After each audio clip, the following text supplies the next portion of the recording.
প্রথমে এই ডিপজলকে বললো কি আপনি একটু নামাজের পরে এলান করে দিয়েন যাতে সবাই একটু বসে। তাই ডিপজল নামাজের পরে তার মতো করে এলান করতেছে এইভাবে, ইনশাল্লাহ ভাই বাকি নামাজের পরে মসজিদি মানে কিনের কথা হইব। ওই মুসল্লি তোরা গলতে ববি, নাইলে কিন্তু সানডে মানডে ক্লোজ করে দিব, কয়ে দিবা লাচ্ছি। তো সবাই তো ভয়ে বসে গেছে, সর্বনাশ যেই লোক এলান করছে না বসলে তো খবরই আছে।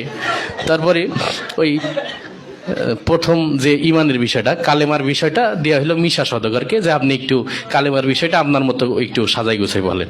তাই মিশা সওদাগর কালেমার বিষয়টা বলতেছে এইভাবে, আমরা দু চোখে যা কিছু দেখি আর না দেখি সব আল্লাহ সৃষ্টি মাখলুক। মাখলুক কিছু করতে পারে না আল্লাহর হুকুম ছাড়া, আর আল্লাহ সব কিছু করতে পারে মাখলুক ছাড়া। তাই যাই হোক সে তার মতো করে বলে গেল। তারপরে নামাজের বিষয়টা ডিপজলকে আবার দিল যে আপনি একটু নামাজের বিষয়টা আপনার মতো করে বুঝাই বলেন। তাই ডিপজল নামাজের বয়ানটা করতেছে এইভাবে, এই আল্লাহ রাসূল যেমতে যেমতে নামাজ পড়ছে আর সাহাবী গো শিখাইছে অমতেই নামাজ পড়তে হইব। বোঝো নাই মাসলাডা দুধু খা, ওই নৌসাব নামাজ শিখাই দিবি। যাই হোক সে তার মতো করে বললেও তারপরে জিকিরের বিষয়টা দিয়ে হলো কাবিলাকে, যে আপনি একটু আপনার মতো করে কি জিকিরের বিষয়টা একটু বুঝাই বলেন। তাই কাবিলা জিকিরের বয়ান করতেছে এইভাবে, ওর হালতে মাওলা পাকে জিকির তোমার দিলের ভিতরে টাস টাস দিয়ে বাজতে থাকবে। জিকির হইলে যদি তুমি কবরের ভিতরে হান্দাইতে পারো তাইলে তো বাইসি গেলা, আর জিকির না হইলে কবরে হান্দাইলে ফেরেশতারা তোমার 14 শিখের ভিতরে হান্দাই দেবে। যাই হোক সে তার মতো করে বলে গেল। তারপরে একরামুল মুসলিমিন, মুসলমান পরস্পর হৃদ্যতা ভালোবাসা, এটা দিয়ে হইলো নায়ক ওমর সানিকে।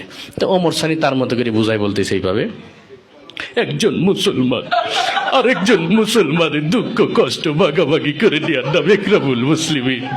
চৌধুরী সাহেব আমরা গরিব হতে পারি, আপনার মতো বদদিন নই, আমি গত মাসেও 3 তিল্লা দিয়েছি। যাই হোক সে তার মতো করে বললো। এরপরে ওই সহিনিয়ত, আমরা যা কিছু করবো একমাত্র আল্লাহকে রাজি খুশি করার জন্য করব, এটা দেওয়া হইলো নায়ক মান্নাকে। মরহুম মান্না এসে তার বয়ানটা করতেছে এইভাবে,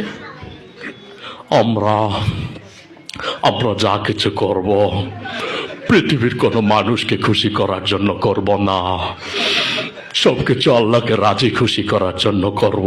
যাই হোক সে তার মতো করে বলে গেল। এরপরে তাবলিগের বিষয়টা দেওয়া হলো নায়ক রুবেলকে। তাই নায়ক রুবেল তার মতো করে বলতেছে এইভাবে, আল্লাহর দিয়া জান, আল্লাহর দিয়া মাল, আল্লাহর দিয়া সময় নিয়ে আল্লাহর রাস্তায় বের হয়ে আল্লাহর দিয়া জান মাল সময় সঠিক মূল্যায়ন করতে হবে। আর জেনে রাখি শয়তান, তুই যদি আল্লাহর দিয়া জান, আল্লাহর দিয়া মাল, আল্লাহর দিয়া সময় সঠিক মূল্যায়ন না করিস তুই বেঈমান হয়ে মারা যাবি, বেঈমান হয়ে মারা যাবি। এই ছিল আর কি বিষয়টা।